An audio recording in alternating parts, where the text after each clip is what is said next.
Caríssimos irmãos, que a paz do Mestre Jesus nos ampare e nos ilumine sempre. Como programação da casa, iremos fazer alguns breves comentários, como anunciado pelo Maurício, acerca da introdução do Evangelho segundo o Espiritismo, mais precisamente sobre os itens da introdução à autoridade da doutrina espírita e do controle universal dos espíritos. Manifestação de Jesus, escrita lá por São João e São Mateus. Jesus diz o seguinte: muitas das coisas que vos digo ainda não as compreendeis, e muitas outras teria a dizer que não compreenderíeis. Por isso é que vos falo por parábolas. Mais tarde, porém, enviar-vos-ei o Consolador, o Espírito de verdade, que estabelecerá todas as coisas e vô-las explicará todas. Caros irmãos, não há como falar no Consolador prometido por Jesus sem falar das primeiras revelações. A primeira personificada em Moisés, onde ele veio trazer o Deus único, veio trazer um código civil, de forma a reajustar os costumes da época, veio trazer também o tão brilhante, ainda atualíssimo, o Decálogo, de forma a explicitar ali as características necessárias ao homem de bem, de em encontro ao Deus Supremo. Após Moisés, a segunda revelação se personifica em Jesus.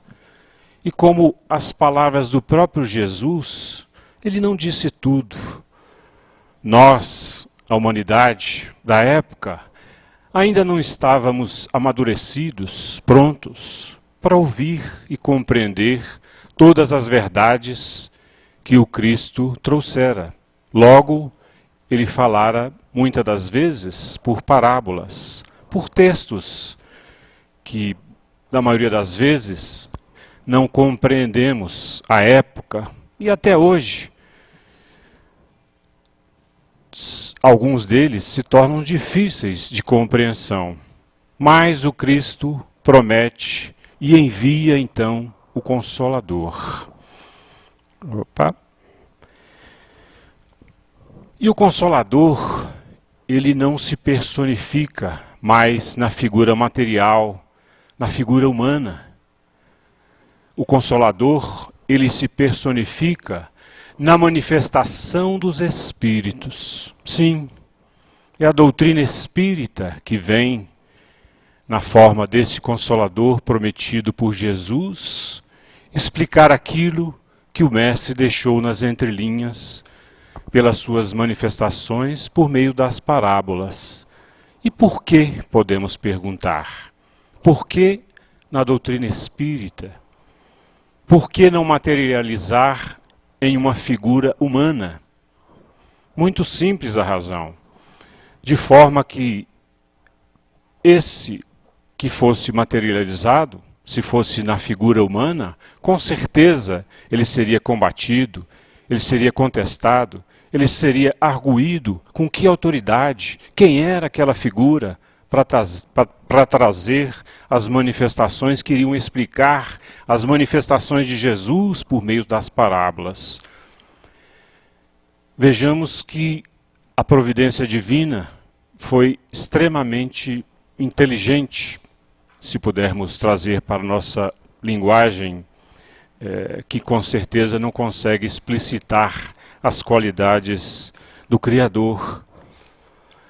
Eis que então a doutrina espírita passa a manifestar por meio da explicitação, por meio das manifestações mediúnicas, das revelações trazidas pelos Espíritos, de forma com que eles foram revelando, pouco a pouco, as verdades do Cristo Jesus, sem haver a predominância de alguém materializado, a figura humana, por trás dessas manifestações. Digo isso por quê? Ora, as manifestações ocorreram em vários pontos do globo.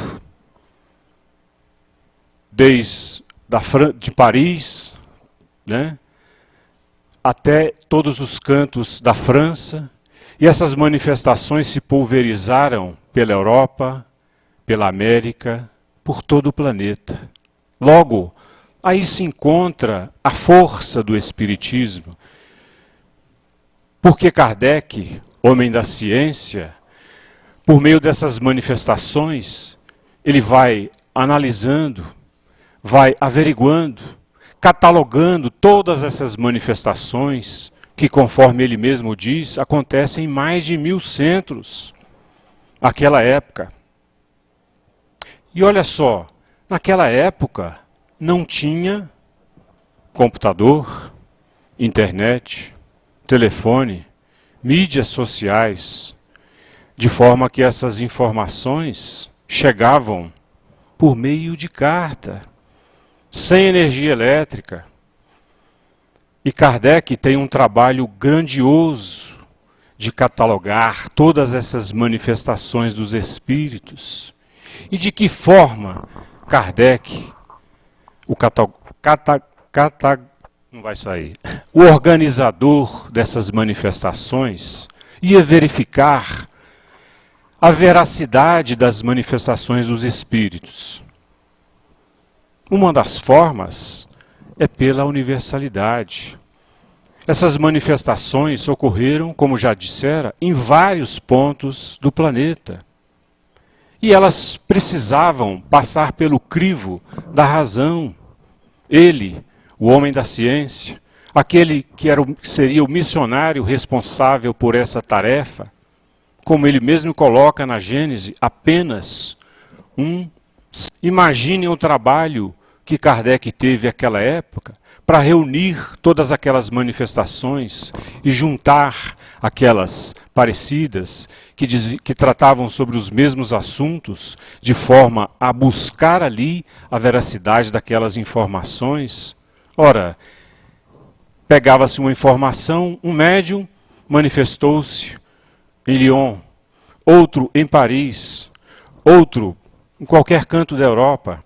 Juntava-se aquelas manifestações, verificava-se ali, havia uma congruência, fazia-se um cotejamento analítico. O que é isso? Verificava se elas tinham sentido, se elas se justapunham uma à outra, sem mudar com isso o destino, sem mudar com isso o sentido, sem mudar as palavras, sem mudar os princípios norteadores dessa doutrina de amor e luz, sem mudar o exemplo maior do qual essa doutrina ainda mantém como a bandeira mestra, que é o Cristo Jesus, aquele que veio vivificar o amor, o perdão incondicional, aquele que veio estender a mão e também veio dar a face. Logo, a rápida propagação da doutrina espírita se encontrou aí, nas manifestações dos espíritos, que poderiam acontecer em vários locais ao mesmo tempo. Mas quem são os espíritos? Ora, essa doutrina vem falar na imortalidade da alma, que nós somos fruto de existências anteriores, que ao partirmos para o plano espiritual, a nossa verdadeira pátria, nós levamos conosco o fruto das nossas experiências. Logo, esses espíritos haviam de ser questionados, pois, conforme a questão, eles poderiam transmitir falsas ideias? Sim. Poderiam ter naquelas manifestações espíritos brincalhões, espíritos de pouca evolução, como nós o somos, né? O saber de cada um é proporcional à sua evolução. E o simples fato de migrarmos para a pátria espiritual não nos coloca em condição melhor do que a atual. o nosso saber do outro lado é o saber humano. Só os espíritos elevados se encontram despidos das ideias e preconceitos terrenos. E como Kardec iria verificar qual o padrão daquele espírito que estaria ali se manifestando, se não através desse cotejamento, da junção dessas ideias? Se essas ideias não fossem compartimentadas, ou seja, tal qual acontece numa fábrica, né? Um grupo de operários realiza uma tarefa, outro grupo de operários realiza outra, e tem um produto final onde todas as tarefas se unem e produzem o bem industrializado. Assim Kardec o fez também com as manifestações dos espíritos, de forma que se justapuseram, colocaram-se juntas, deram um sentido único àquelas que eram semelhantes, ou muitas das vezes, muitíssimos parecidas, trazendo as mesmas verdades, ainda que compartimentadas. Logo, o codificador fez um controle dessas manifestações. Kardec era o homem da ciência. Logo, era necessário fazer essa pesquisa, era necessário fazer esse cotejo das manifestações. Afinal, a tarefa que ele recebera era da codificação daquela que seria chamada a doutrina consoladora. Kardec, então, faz esse controle das manifestações dos espíritos por meio da razão. Ele era o homem da ciência. Logo, haveria que verificar aquelas manifestações, se elas obedeciam a determinados critérios, se elas se encontravam equânimes nas suas manifestações, se ali não era fruto de espíritos brincalhões, daqueles que poderiam estar querendo trazer inverdades. Logo, ele submetia todas as manifestações à lógica, ao raciocínio, à razão, e tudo vinha dos espíritos. Se ele não conhecia o padrão daquele espírito ao qual estava se manifestando, era necessário essa verificação, de modo a não trazer inverdades. Kardec afirma que utilizava os espíritos como colaboradores apenas, e não como reveladores.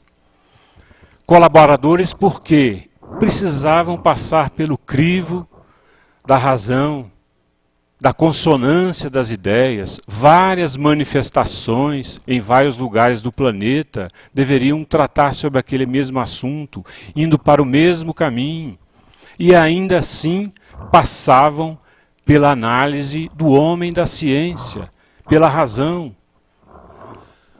Logo, a garantia da verdade dos espíritos, como já falara, está na concordância das revelações que eles façam, que eles fizeram de forma espontânea. Kardec não conhecia o médium pelo qual se manifestou o espírito no interior da França, na Europa, em vários países, na América. Logo, as manifestações dos espíritos, elas deveriam ser concordantes. Era uma das formas de verificar a garantia das manifestações. Serviu-se Kardec de um número grande de médiuns em vários locais. Como já dissera, em mais de 1000 centros houveram essas manifestações, as quais Kardec catalogou, juntou, passou pelo crivo da razão e foi colocada a termo e se tornou o que chamamos a doutrina espírita, aí formalizada na imagem pelo seu Pentateuco, o livro dos Espíritos, primeiramente, o livro que traz a filosofia da doutrina, o livro dos médiuns, que explica as manifestações, o Evangelho, que vem trazer as explicações das manifestações do Cristo Jesus, e assim sucessivamente.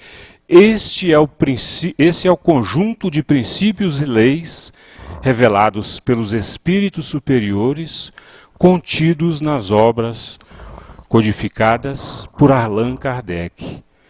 Eis aqui a doutrina espírita.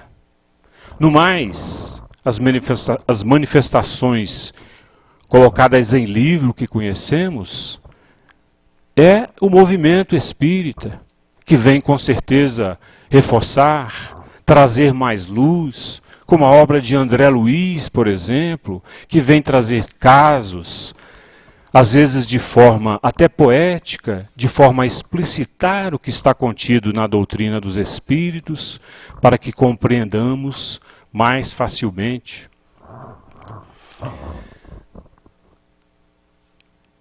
As resistências à obra da revelação, da terceira revelação, por certo, encontrou muitas resistências. Um grande exemplo foi no Auto de Fé de Barcelona, no qual um bispo local manda queimar uma determinada quantidade de obras espíritas, mas Kardec reforça o sentido das manifestações dos espíritos, porque ele diz: queimam-se os livros, mas não se queimam as ideias. Os espíritos não podem ser alcançados, pois eles estão em outro plano. Eles vêm trazer as verdades universais, princípios esses que superarão todas as contrariedades, até as revoluções morais pelas quais passa o nosso planeta. Esses princípios permanecerão. Como dissera, Kardec, podem queimar-se os livros, mas não podem queimar os espíritos, nem as ideias. O espiritismo não tem nacionalidade, não faz parte de nenhum culto e nem de nenhuma classe social.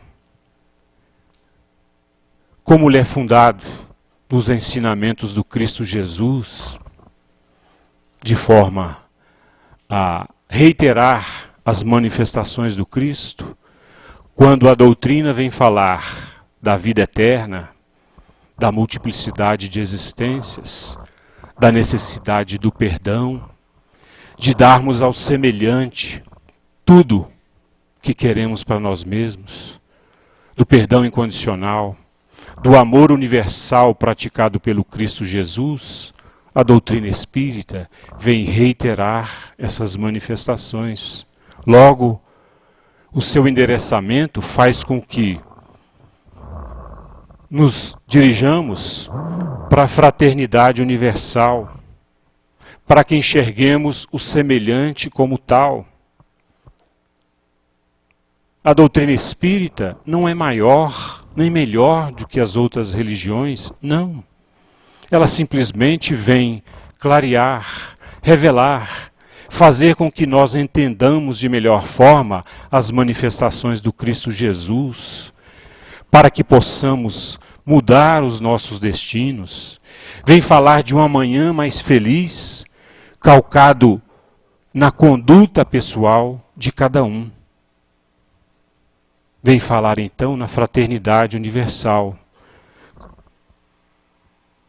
Doutrina que com certeza transcenderá a própria religião espírita e vem sendo já abarcado por outras doutrinas, reconhecendo nas manifestações que são, na verdade, a exemplificação, o aclaramento das ideias de Jesus, para que nos tornemos melhores, menos sofredores, e para que não aconteçam mais o que acontecera, por exemplo, o que aconteceu essa semana na França.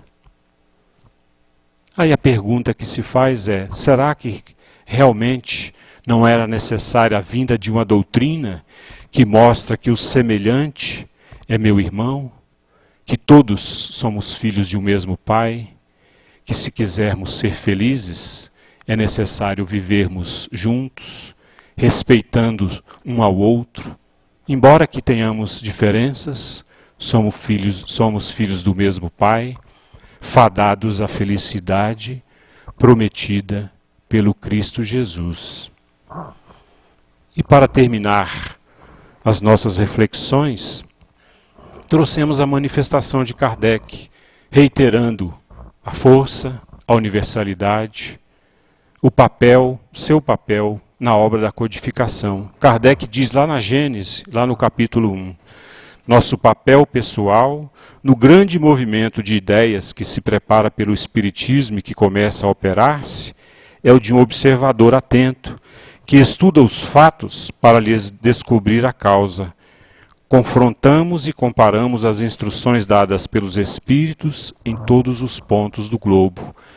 Ele se coloca aqui novamente como um mero trabalhador, cujas manifestações contidas na doutrina são as dos Espíritos, fundadas nas manifestações de Jesus. Que a paz do Mestre Jesus nos envolva a todos sempre. Graças a Deus.